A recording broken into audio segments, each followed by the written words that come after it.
Spring break begins in just a few weeks, and before the busy tourist season starts, New Braunfels could be making changes to parking along the river. Eyewitness News reporter Vanessa Croix explains a new proposed fee that's causing frustration tonight. Well, the city says the new parking fees will help with rising costs to maintain the river.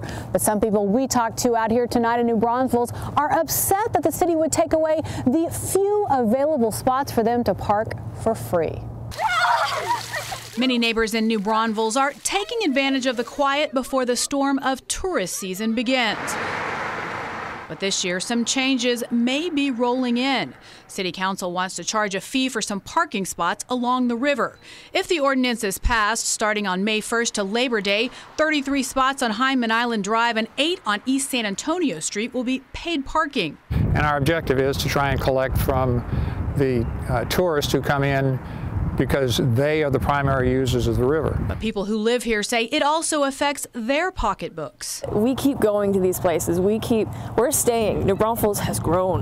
It has grown a lot. The city says the fees will go toward the River Fund, which helps maintain the river. If we don't collect enough revenues, then the city has to fund the difference out of our general fund, which means all the taxpayers are paying for that.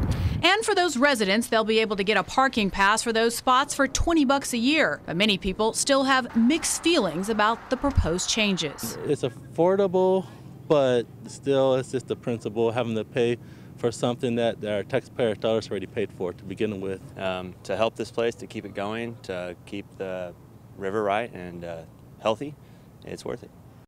City Council will vote on this ordinance next Monday, and right before that vote, they'll open it up for discussion for any community members to voice their concerns. Reporting in New Braunfels, Vanessa Croix, KENS 5 Eyewitness News.